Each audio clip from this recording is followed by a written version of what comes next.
अस्सलाम वालेकुम दोस्तों, क्या हाल है। मेरा नाम असद है और आप देख रहे हैं फ्रेग्रेंस हाउस। उम्मीद करता हूँ आप सब खैरियत से होंगे। लास्ट हमने वीडियो बनाई थी एक्सक्लूसिव बाय जे डॉट के बारे में और उसी वीडियो में बताया था कि हम 502 या समीर के बारे में वीडियो बनाएंगे। तो आज मुझे जो कमेंट्स आए हैं, ज़्यादातर कमेंट्स 502 के बारे में आए हैं और आज इंशाल्लाह हम वीडियो भी 502 के बारे में बनाएंगे। और इसकी जो प्राइस है ना वो 3300 रुपीज़ है और आजकल सेल है। इसकी सेल में प्राइस जो है वो 2475 रुपीज़ है, यानी कि 25 रुपये इसकी प्राइस है। और इसको 2017 के अंदर जे डॉट वालों ने रिलीज़ किया था।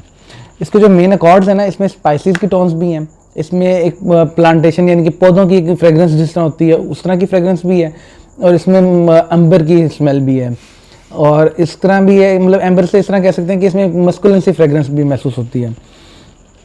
ये इसके जो मेन अकॉर्ड्स हैं। बकाया जो इसके टॉप नोट्स हैं, टॉप नोट्स में इसमें कार्डेमम है, यानी कि इलायची भी स्पाइसेस की फैमिली से बिलोंग करती है। और इसके जो टॉप नोट्स में आती हैं वो ऑरेंज आता है और ग्रीन एप्पल आता है। ग्रीन एप्पल जो है वो सिट्रसी टोन को मतलब देता है और रेड एप्पल जो है वो फ्रूटी टोन देता है। ये मैंने पहले भी वीडियोज़ में आपको बता चुका हूँ और मुझे उम्मीद है कि आपको याद भी हो गया होगा, आपके ज़हन में भी होगा। तो इसके जो मिडिल नोट्स हैं ना, मिडिल नोट्स में वो जूनिपर बेरीज हैं, यानी कि एक तरह का जामुन है। और इसकी जो मतलब जो कैटेगरी है ये भी स्पाइसेस की फैमिली से ही है। और इसके साथ इसके अंदर ना लेवेंडर की मतलब फ्रेगरेंस है, फ्लोरी सा टोन आती है। और इसके साथ जो इसके मिडिल नोट्स के अंदर आती है वो है इसमें एक क्लैरी सेज, यानी कि ये एक तरह की ना जड़ी बूटी है। इसका मेडिकल में भी पर्पज़ इस्तेमाल होता है, मेडिकल पर्पज़ में भी ये इस्तेमाल होती है और ये भी स्पाइसेस की ही फैमिली से ही है।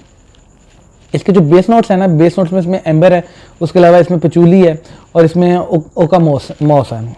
ओकामॉस वो आपको मैंने पहले बताया था कि ये एक हमारे यहाँ पे ना पीट मॉस होती है जिसमें हम लोग ना गार्डनिंग करते हैं, यानी कि उसकी ना पनीरी बनाते हैं। किसी भी प्लांट को उसका बीज बो के उसको करते हैं, जिस तरह कोको पीट होती है, पीट मॉस होती है।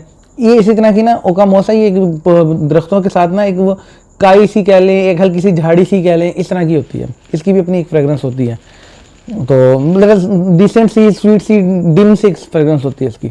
बारकैफ इसकी जो फ्रेगरेंस है ना, फ्रेगरेंस बहुत अच्छी है। मैं ये तो बहुत अच्छी लगी, मैंने लोगों के साथ इसको शेयर किया, उनके कम्प्लीमेंट भी बहुत अच्छे हैं।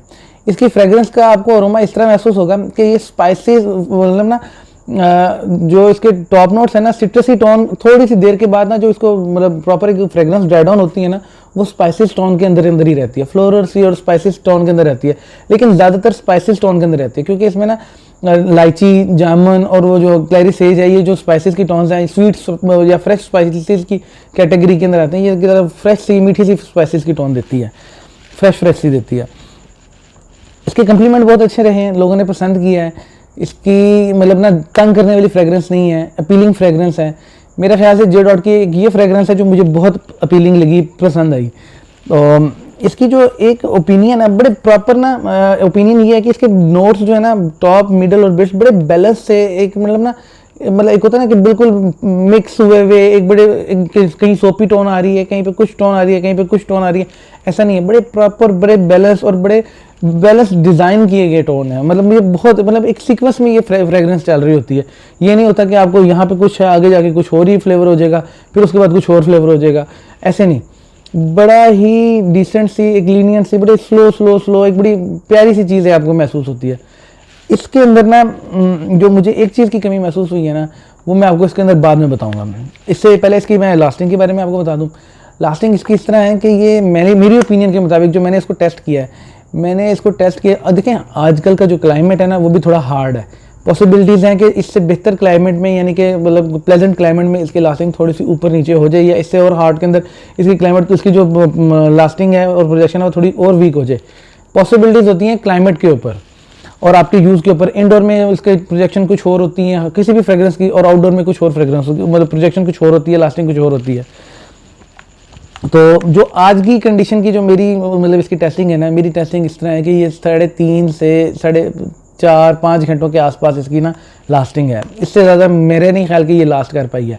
और प्रोजेक्शन जो है ना, प्रोजेक्शन इसकी मैक्सिमम आधा घंटा, पौना घंटा या 1 घंटा, मैक्सिमम 1 घंटा इसको कर लें कि 1 घंटे के आसपास ये लास्ट करती है, मतलब प्रोजेक्ट करती है।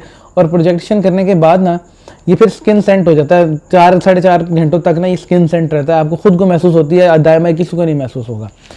और इसकी जो कमी जो मुझे आज की मतलब इसके अंदर जो महसूस हुआ ना, जो इसका एक मेन नेगेटिव जो इसका जो माइनस पॉइंट है जो मुझे इसकी तरफ से ना मतलब डिसअपॉइंट करता है, अगर इसकी लास्टिंग अच्छी होती ना तो ये फ्रेगरेंस बहुत ही कमाल की उन्होंने बनाई थी। ये लास्टिंग की तरफ से मेरी ओपिनियन ऐसी है कि ये मार खाती है, बकाया इसकी फ्रेगरेंस जो है ना वो बहुत अच्छी है और लास्टिंग में वो काम कर सकते थे इस पर। बाहर ये थी हमारी आज की वीडियो।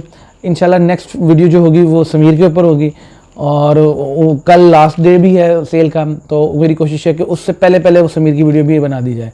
बकाया चैनल को लाइक करें, शेयर करें, सब्सक्राइब करें। अपना ख्याल रखिएगा, मुझे दुआ में याद रखें। अल्लाह हाफिज़।